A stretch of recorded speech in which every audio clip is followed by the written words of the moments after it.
My YouTube family, आज है 25 सितंबर 2024। आज के व्लॉग की शुरुआत हो रही है 6:02 से और किचन से हो रही है शुरुआत। किचन में साफ़ सफाई चल रही है अभी, उसके बाद बनेगा ब्रेकफास्ट और बच्चे के लिए टिफ़िन और लंच। तो अभी मैं ना यहाँ पे हाउस हेल्पर को बता देती हूँ कि क्या क्या चीज़ें बनानी हैं।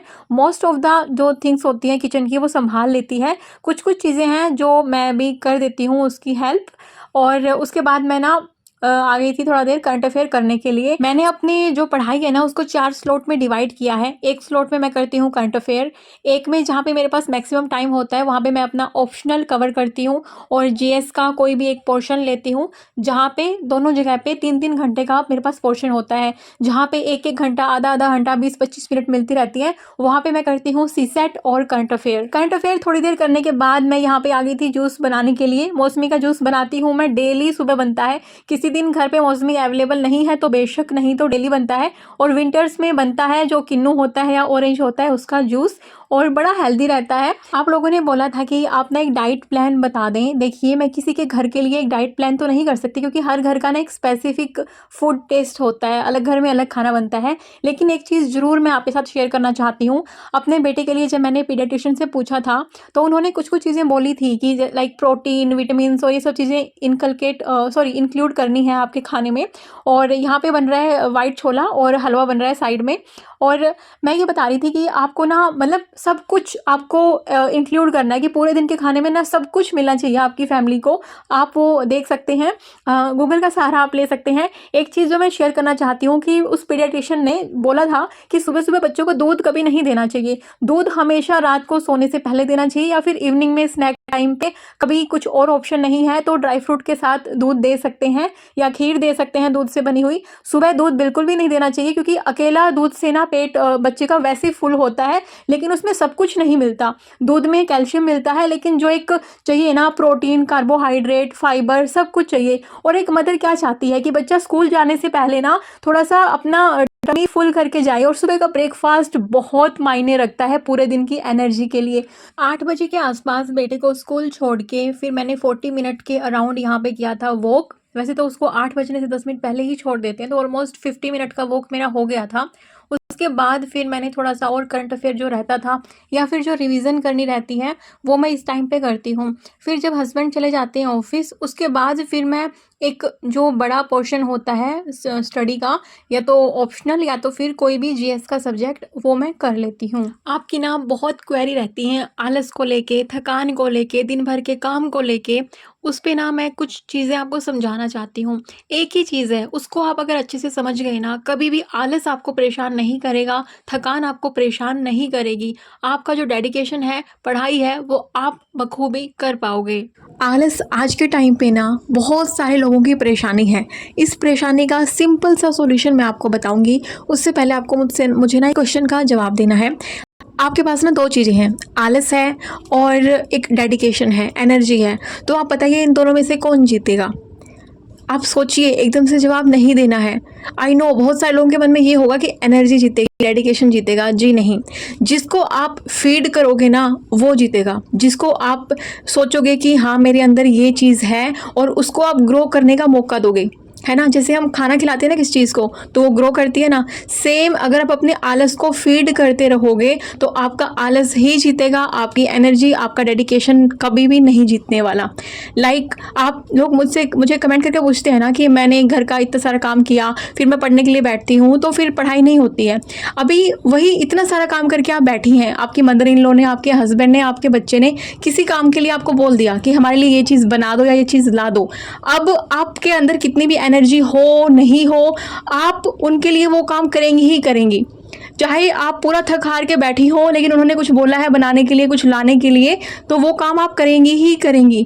अगर आप नहीं करेंगी ना तो आपको पुश किया जाएगा करने के लिए, नहीं तो आपको ताने सुना दिए जाएंगे, अरे बच्चे के लिए ये नहीं कर सकती है, अरे हस्बैंड के लिए ये नहीं कर सकती है, क्या वो थोड़ा थकी हुई है तो घर पे ही तो रहती है। और आपकी पढ़ाई के लिए आपको कोई पुश नहीं करेगा। इसलिए खुद को आपको देखना है कि आप किस चीज़ को फीड करना चाहते हो।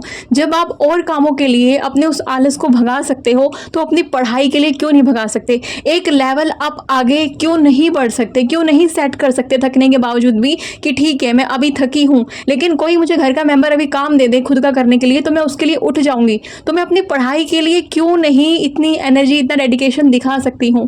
क्यों पढ़ाई के नाम पे ही मुझे आलस आता है? क्यों आता है आपको आलस पता है? क्योंकि कोई आपको पुश करने वाला नहीं है। अब आप बहुत थके हारे हो, आपने सारे काम घर के कर दिए और आप बैठे हुए हो। कोई बाहर से आता है, लाइक हस्बैंड आता है, तो कोई पूछता है आपसे कि आपने दिन भर में क्या किया?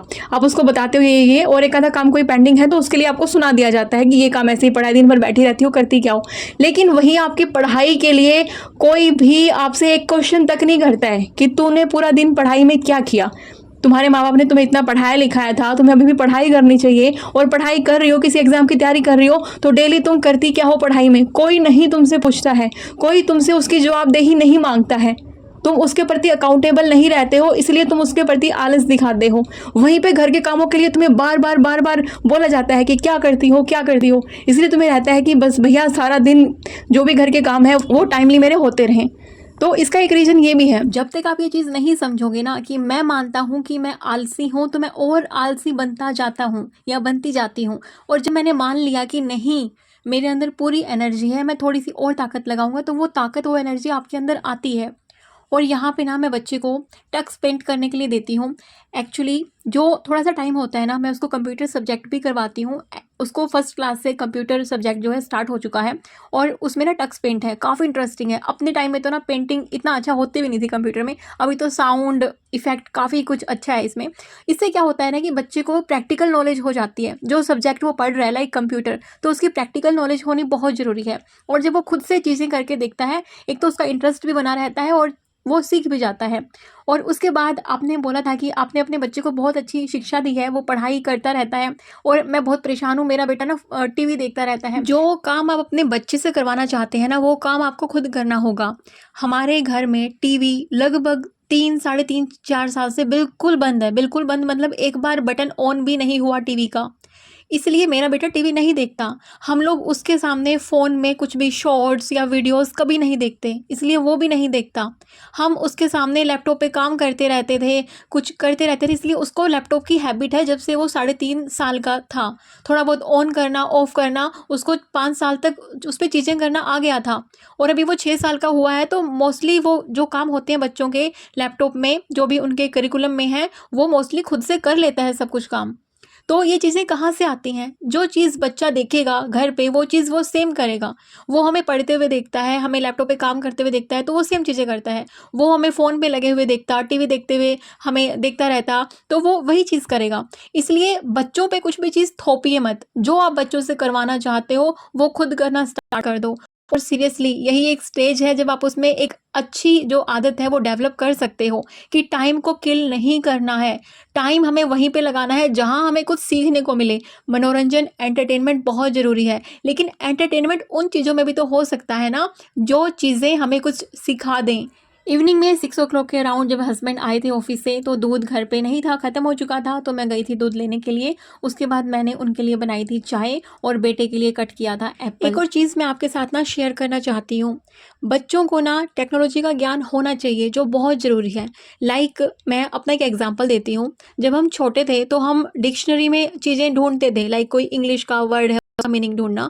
अभी अगर हम सेम चीज़ करेंगे तो उसमें काफ़ी टाइम कंज्यूम होगा, लेकिन वहीं पे अगर हम गूगल का यूज़ करते हैं तो सेकंडों के हिसाब से हमें उसका मीनिंग मिल जाता है। तो सेम मैंने अपने बच्चे को सिखाई हुई है हैबिट। उसको, मेरा एक फ़ोन है, उसको पूरी छूट है कि उस फ़ोन का यूज़ वो गूगल पे किसी भी वर्ड का मीनिंग देखने के लिए, सर्च करने के लिए यूज़ उसको कर सकता है। उस पर मैंने पासवर्ड भी नहीं लगा रखा। जैसे ही मैं सर्च करती हूँ पढ़ते हुए, मुझे कोई मीनिंग नहीं आता तो मैं गूगल पे ऐसे बोलती हूँ वॉइस से कि what is the meaning of this thing, anything. तो सेम चीज़ वो करता है। इससे ना 2 चीज़ें होती हैं। एक तो बच्चा अच्छे से टेक्नोलॉजी का यूज़ करना सीख रहा है। दूसरी चीज़ कि बच्चा सेल्फ इंडिपेंडेंट बनना सीख रहा है ना? वो डिपेंड नहीं रह रहा हर चीज़ के लिए। जैसा हो सके, जितना हो सके बच्चे को ना इंडिपेंडेंट बनाने की कोशिश करनी है। मैं ये नहीं कहती कि बच्चे से मतलब सब कुछ ही करवाने लग जाओ, लेकिन जिस भी पर्टिकुलर एज में बच्चा है, उस एज की अकॉर्डिंग जो वो चीज़ें कर सकता है वो सब कुछ आप उससे करवाइए। इससे एक आप बहुत अच्छी उसकी परवरिश करेंगे। लेकिन एक और चीज़ जिस पे आपको ध्यान देना बहुत ज़रूरी है कि जब तक आप सेल्फ केयर करना, सेल्फ इंडिपेंडेंट बनना नहीं सीखेंगे, आप वो हैबिट अपने बच्चे में इनकलकेट नहीं कर पाएंगे। इसलिए बदलने की शुरुआत खुद से करनी है, फिर देखना बच्चे में अच्छी आदतें अपने आप आ जाएंगी। तो एक तो दूसरों ने आपको ऐसा बना दिया है कि आप अपनी पढ़ाई से दूर हो रहे हो और दूसरे कामों को आपको लगता है कि वही काम जरूरी है, वो काम जरूरी है, नो डाउट। लेकिन आपकी लाइफ में अगर आपको प्रोग्रेस पानी है तो आपका भी तो सेल्फ डेवलप होना बहुत जरूरी है। अगर आप खुद ही डेवलप नहीं रहेंगे, खुद ही खुश नहीं रहेंगे, खुद में अपने प्रति जवाबदेही नहीं रहेगी, तो वो आप बच्चे में कैसे इनकलकेट करोगे। इसलिए जो माएँ ये सोचती है ना कि यार हमने ये नहीं किया, हमारा बच्चा या हमारी बच्ची ये करेगी, वो बच्चा या बच्ची भी खुद वही चीज़ कर रहा होता है कि हम नहीं कर पाए, हमारा बच्चा या हमारी बच्ची करेगी। और ये जनरेशन टू जनरेशन हम दे रहे हैं। तो हमें ऐसा नहीं करना है। हमें ये सोचना है कि यार हम नहीं कर पाए तो हमारा बच्चा कैसे कर लेगा, वो हमसे ही तो सीखेगा। इसलिए क्यों ना हम वो एग्जाम्पल सेट करें कि हम करें वो चीज़ें, ताकि बच्चा हमसे सीखे कि हाँ कोशिश तो कर सकते हैं ना। कोशिश करनी है आपको, रिजल्ट के बारे में मत सोचिए बिल्कुल भी। आपको सिर्फ अपना 100% देना है, बाकी सब आप उस ईश्वर पे छोड़ दीजिए। और आप जब ऐसा करके उस ईश्वर पे छोड़ेंगे ना, एक सेटिस्फेक्शन भी रहेगा आपको। आप बिना कुछ करे ईश्वर पे छोड़ ही नहीं सकते हो, आपके मन के अंदर ही वो सेटिस्फेक्शन नहीं रहेगा। तो इसलिए आप ये कहते हो ना कि हमें डर लगता है। यार जो मेहनत नहीं करते ना, आधे से ज़्यादा डर तो उन लोगों को लगता है जो रियली में मेहनत कर रहे होते हैं ना, वो ईश्वर के भरोसे सब कुछ छोड़ के अपनी सिर्फ मेहनत पे फोकस कर रहे होते हैं। आज ना पढ़ते पढ़ते कब सुबह के 3 बज गए मुझे पता ही नहीं चला। कोई दिन ऐसा निकलता है ना जब हमें नींद ही नहीं आ रही होती, हमें लगता है यार और पढ़ लेते हैं, थोड़ा और पढ़ लेते हैं, तो बड़ी खुशी होती है अंदर से। और यहाँ पे 3 बजे के आसपास ना मैंने अपनी सब बुक्स वगैरह समेट दिया था। लेकिन सोने से पहले मैं नेक्स्ट डे की तैयारियाँ करके सोती हूँ। अगले दिन मुझे सुबह उठने के बाद पहले कौन सा सब्जेक्ट पढ़ना है, उसकी पूरा बुक्स जो भी हैं वो पूरा अपनी जगह पे रखती हूँ, ताकि सुबह उठने के बाद जब भी मेरा पढ़ाई का टाइम हो मुझे ये सोचना ना पड़े कि कल अभी क्या पढ़ें। तो इसलिए आपकी एक अच्छी हैबिट ये होगी कि अगर आप एक रात पहले नेक्स्ट डे क्या करना है, सबसे पहले कौन सा सब्जेक्ट पढ़ना है, ये सब कुछ डिसाइड करके सोएं और वो बुक और वो अपना सब सामान पढ़ाई का वहाँ पे रख के सोएं। आपकी कंसिस्टेंसी मेंटेन करने में ये हैबिट बहुत हेल्प करेगी, ट्राई करना।